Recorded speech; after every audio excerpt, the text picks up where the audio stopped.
안녕하세요. 소마50일입니다. 오늘은 조금 이야기가 하기가 어려운 영화를 좀 얘기해 보려고 하는데요.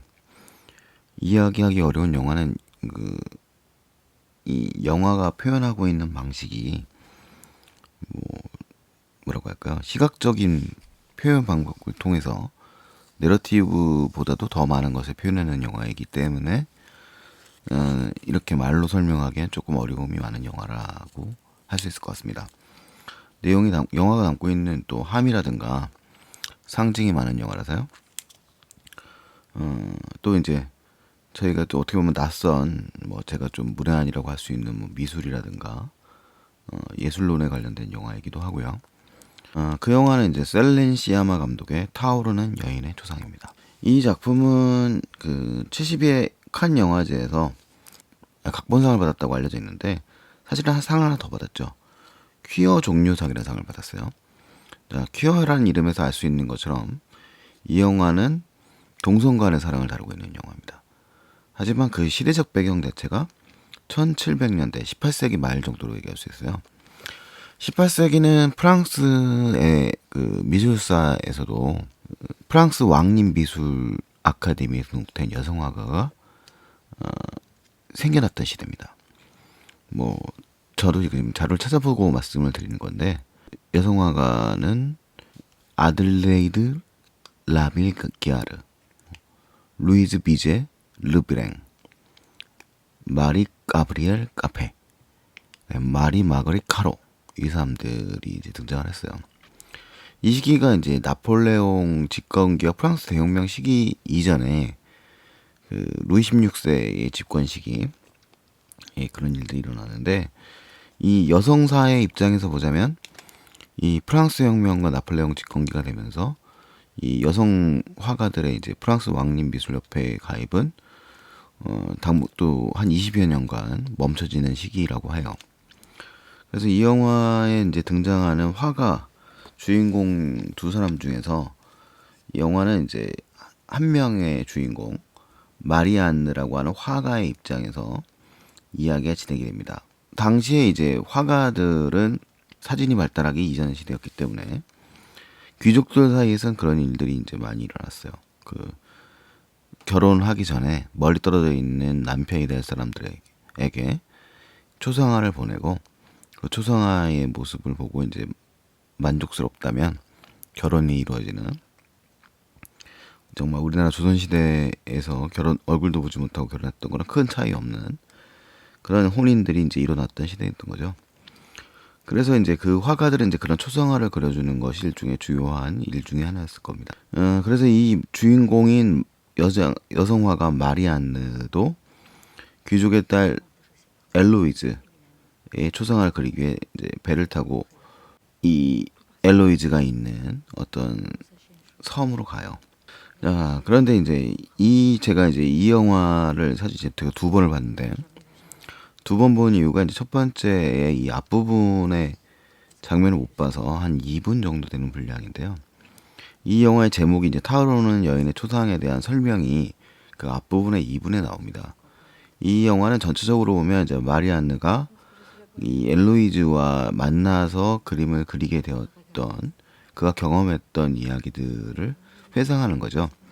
그리고 이제 앞서 얘기한 것처럼 타오르는 여인의 초상이라고 하는 이 이름처럼 이 두 사람의 사이의 사랑 이야기라고 할 수 있어요. 근데 하지만 이 영화가 이제 뛰어난 지점은 단순히 사랑 이야기만 하는 것이 아니라 18세기의 여성들의 삶을 동시에 다루고 퀴어 영화, 사랑 영화로서뿐만 아니라 여성으로서의 이제 삶에 대해서 이야기하고 있는 영화이기도 합니다. 사실 이 영화는 감독인 셀린 시아마를 비롯해가지고 이 주요 스태프들이 모두 여성으로 되어 있고요. 배우들도 단역들이 앞부분과 맨 앞과 맨 뒤에 정도를 제외하면 모든 출연진들이 또 여성이기도 합니다. 주인공인 마리안느 역할을 한 노에미 멜랑이나 그 다음에 이제 엘로이드를 연기한 아넬 레들의 초상화를 그리들이 모두 여성이고요. 그 하녀 역할의 소피 역할을 하는 배우 이 3명 정도, 그 다음에 이제 귀족 부인이죠. 엘로이즈의 어머니 이제 시집 보내려고 하는 여인을 그 주인 마담을 연기하는 그 역할도 이제 발레리아 골리노라는 이제 이탈리아 여배우가 출연을 하고 있어요. 그래서 이 네 배우가 모두 다 이제 영화의 전체적인 주인공을 담고 있습니다. 그 영화는 전체적으로 시작할 때 이제 마리안느가 수업을 하면서 자신들의 여성 제자들에게 그림 그리는 수업, 자신을 모델로 하면서 그림을 그리게 하는 장면으로 시작이 되고, 그 속에서 여성들의 얼굴을 보여줍니다. 스승의 얼굴을 그리기에 집중하고 있는 제자들의 모습을 보여주죠. 그리고 마리안느가 저기 꺼내져 있는 그림이 뭐냐면서 그 그림을 꺼내면 안 된다고 이야기하는 장면으로 이제 시작을 해요. 그 그림의 이름을 묻자 이 영화의 제목을 얘기하죠. 타오르는 여인의 조상이다. 그러면서 바로 이제 마리안느가 엘로이즈를 만나기 위해서 섬으로 향하는 배에서 가는 장면으로 등장을 합니다. 그리고 그 배에서 뭐 이유는 모르겠지만 그 뭐랄까요, 캔버스가 담겨져 있는 나무 상자가 떨어져 있고, 그 그림을 마리안느가 건져 올립니다. 직접 수영을 해서. 그러니까 이 영화에서는 남성의 도움을 받는 여성은 존재하지 않습니다. 마리안느는 이제 그러면서 자신의 이제 그 캔버스를 직접 들고 이 엘로이즈가 있는 저택에 찾아가고 방을 차지한 다음에 하녀인 소피를 만나서 방을 안내받고 이제 화로에다가 자신의 이제 그 젖어 있는 캔버스와 자신의 옷을 벗어놓고 몸을 녹이는 장면으로 이제 영화가 수주로 시작을 합니다. 여러 가지 이 영화가 설명하기 어려운 거는 꼼꼼하게 정치되어 있는 영화적 대꾸들이 굉장히 많다는 겁니다. 이 영화의 전적인 미장세는 초기에는 렘브란트 화풍을 연상시키는 이제 일종의 대칭 구조의 미장센들이 상당히 많이 보여지고요. 그런 것들의 모습들이 이제 영화의 전적인 구성에도 되게 치밀하게 구성이 되어 있어요. 뭐 가령 이 수녀원 출신의 엘로이즈가 되게 주체적인 여성이에요. 그래서 이 엘로이즈라는 여성은 잘 웃지를 않습니다. 이 여성이 초상화를 그리는 것에 포즈를 취하지 않기 때문에 마리안느를 일종의 위장으로 산책 친구라고 불러가지고 이제 엘로이즈의 모습을 훔쳐보고 그리게 하는 거죠. 그래서 마리안느는 엘로이즈의 얼굴을 계속 훔쳐볼 수밖에 없어요. 뜯어보면서 되는 건데, 그 과정 자체에서 이제 둘이 감정을 키워나갑니다. 근데 이 영화에서는 그 감정을 고양시키는 방식들을 일부러 회피합니다. 이 영화에는 음악이 꽤 중요한 요소지만 음악이 매우 절제되어 있어요. 거의 사용되지 않고 있다가 후반부에서 이들의 감정적 정서를 표현하는 방식을 이제 슬쩍 드러낼 때 비발디의 사계 중에 여름의 사막장이 사용됩니다. 그 전에 이제 그 여인들이 노래하는 장면이 또 사용되기도 하는데, 그래서 이 영화에서는 그 얼굴이 매우 중요하고요. 그 얼굴의 표정들의 시선과 감정들이 되게 중요하게 묘사됩니다. 그런 것들을 뭐 자세하게 제가 설명하기에는 너무나 세세해서 한 장면 한 장면으로 시퀀스 분석을 하는 게 맞는 거지만, 저희 채널에서 이렇게 리뷰를 하면서 설명하기는 참 어려운 얘기인 것 같아요. 이 영화에는 어쨌든 간에 이 둘이 사랑 관계를 맡게 되는 이야기지만, 전형적인 멜로 영화처럼 감정적 정서를 겪거나 누가 위기를 겪거나 이런 장면이 아닙니다. 둘은 이미 이제 당시의 시댁 사회상 속에서 엘로이즈는 결국은 이제 밀라노에 있는 얼굴도 모르는 어떤 귀족 남자에게 시집을 가야 되는 운명인 거죠. 근데 그녀는 이제 수녀원에 있다가 나왔어요. 그리고 이제 영화에 등장하지 않지만 자신의 언니의 죽음으로 인해서 굳이 가고 싶지 않은 이제 결혼을 해야 되는 거고, 그 결혼이 싫어서 초상화 모델이 되려고 하지 않는 겁니다. 초상화 모델이 돼서 초상화 보내주면 결혼이 결정이 되기 때문에 그런 거죠. 근데 영화 재밌는 점은 이 엘로이즈의 얼굴이 계속 보여지지 않다가 한 20분 정도 지나야지만 보여집니다. 그 전에 화가인 마리안느가 보는 전 화가가 그리고 실패한 그림 속에 엘로이즈의 얼굴은 지워져 있어요. 그리고 이 영화 속에서 마리안느는 그림을 이 엘로이즈의 초상화를 2번 그리게 되고, 그 다음에 그림 하나 더 그리게 됩니다. 자, 일단은 엘로이즈라고 하는 인물은 드레스가 하나 있는데 그 드레스를 거부합니다. 그래서 그 드레스는 이 마리안느가 초상화를 그리기 위한 용도로서 따로 그려지게 되죠. 그래서 포즈를 취하지 않는 이 엘로이즈의 얼굴을 뜯어보고 그 그림을 모아서 이제 마리안는 초상화를 완성해 가는 과정을 거치는데, 둘의 감정이 그 사이에 조금씩 커가는 장면들이 보여져요. 자, 그러면서 이 영화에서 그게 영화의 한 중간 정도 되고요. 이쪽에 엘로이즈의 엄마, 귀족 부인이 그 그림을 완성하러 보러 가자고 하는데, 정작 이제 이 마리안느의 그림을 엘로이즈에게 보여줘야 된다고 얘기하면서, 정직해져야 된다고 하면서 보여주자 엘로이즈는 자신의 그림을 저게 난가요? 라는 질문을 던지고, 저건 날 닮지도 않았고 당신도 닮지 않았기 때문에 마음에 들지 않는다고 얘기를 해버려요. 그 얘기를 듣고 마리안느는 그 그림의 얼굴을 지워버리죠. 자, 그러면서 그림을 다시 그립니다. 그러면서 마리안느가 이제 해고당할 위기에 처하자 엘로이즈는 이제 내가 포즈를 취할 테니까 시간을 달라고 얘기하고, 어머니는 자신이 떠나 있는 5일인가요? 그 정도 되는 시간을 갖다가 이용해서 그림을 그리라고 이제 시간을 말미로 줍니다. 자, 사실은 그런데 그러면서 이 영화 속의 주인공들은 해방구가 펼쳐져요. 자, 이 영화 속에는 그 마리안느와 엘로이즈 외에도 소피라고 하는 하녀가 이제 거의 이제 주역에 가까운 이제 조연 연기를 하고 있는데, 이 소피라는 이제 일종의 계층적으로는 하층 계급에 해당된다고 할 수 있겠죠. 근데 그녀는 이제 당대 여성이라면 겪었을 일종의 이제 임신 문제를 겪게 됩니다. 그 문제에 이 여성들은 뭐 신분이 다르다고 해서 뭐 자신이 차별 의식을 갖고 있는 게 아니고, 사실 엄밀히 말하자면 귀족 계층의 이제 고용주에 해당되는 엘로이즈가 가장 높은 신분일 거고, 그 다음에 이제 고용되어 있는 고용인인 마리안느가 화가로서 그 다음 정도의 신분일 거고, 소피가 이제 어떻게 보면 더 하층 계급의 신분이었겠죠. 근데 그러면서 이 영화에서 이 세 사람은 신분적 차이가 있음에도 불구하고 여성이라고 하는 이유를 가지고서 나중에 연대의식을 오히려 갖게 돼요. 그리고 소피의 문제에 같이 참여를 합니다.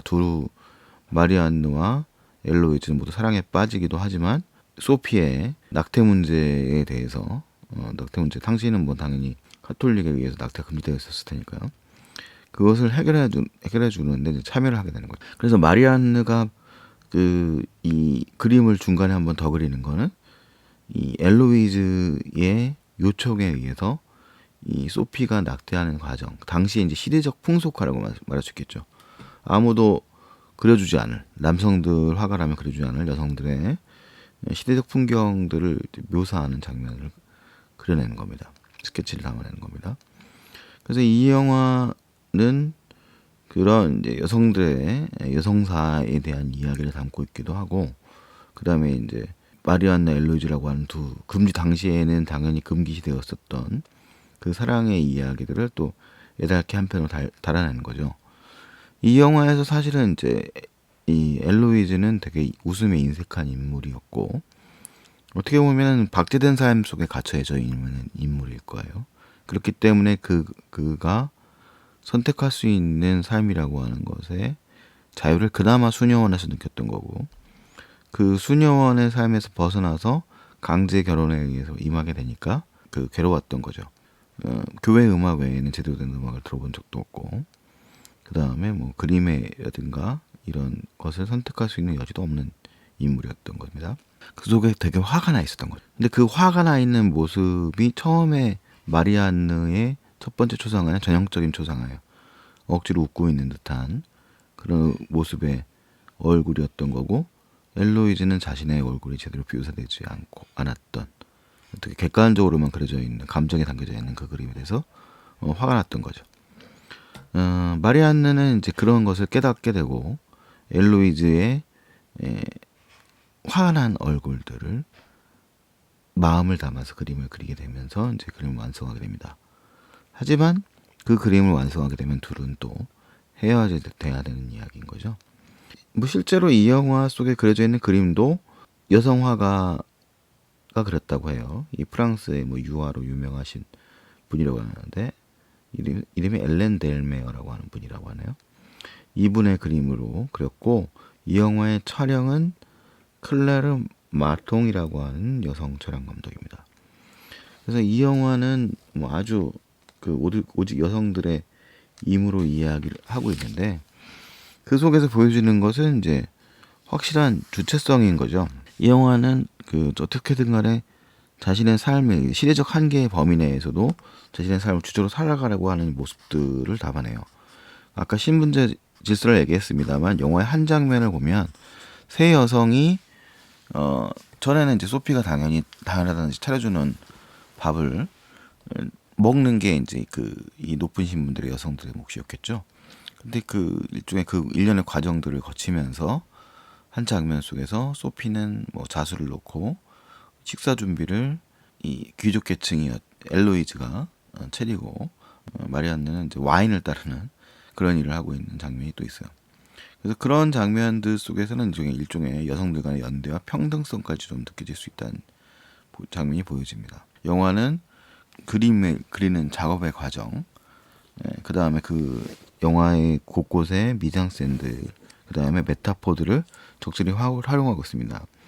이 영화에서는 오르페우스의 이야기가 이용이 됩니다.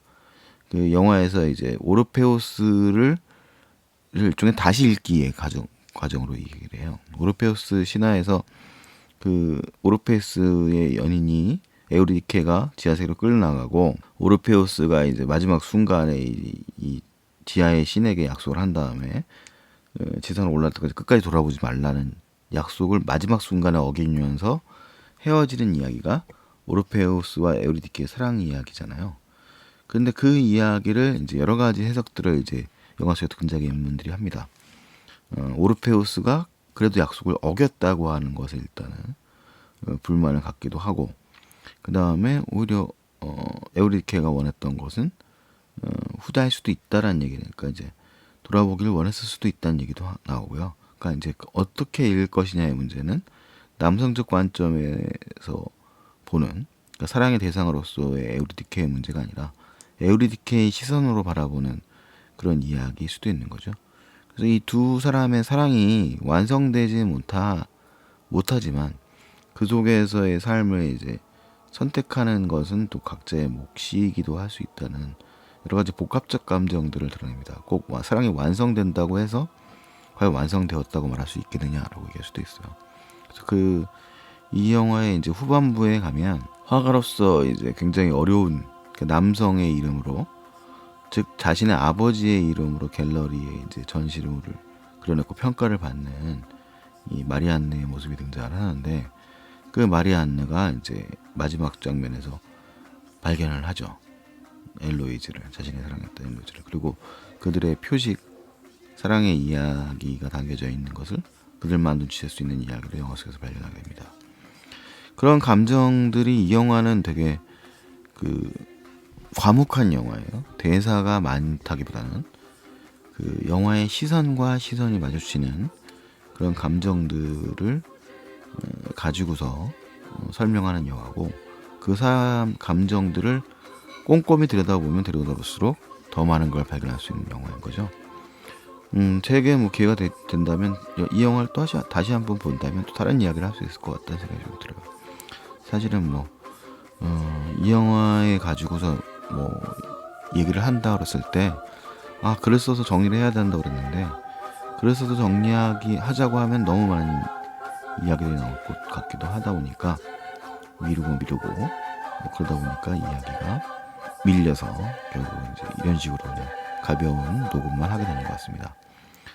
타오르는 여인의 초상은 일종의 이야기 자체의 스토리 중심의 영화에만 익숙하신 분들에게는 지루할 수 있는 영화입니다. 하지만 그 영화가 가지고 있는 이제 그런 시각적 요소들, 그다음에 감정적 표현과 응시의 효과들에 대한 관심이 높은 분들이라면 아주 재밌게 볼 수 있는 영화라고 생각이 됩니다. 물론 어떤 영화이든 간에 취향의 차이는 모두 다 있는 것이니까 그 속에서 여러 가지 것들을 새롭게 발견할 수 있는 요소가 많은 영화다라고 말할 수 있을 것 같고요. 좀 더 보편적인 여성의 문제를 다루고 있는 영화이기도 하니까 시간이 되신다면 한 번쯤 생각해서 한번 보시면 좋을 것 같습니다. 뭐 이상 뭐 되게 미력합니다만 타오르는 여인의 초상에 대한 간단한 리뷰를 마치겠습니다. 이상 소마 50일이었고요. 다음에 또 만나도록 하겠습니다.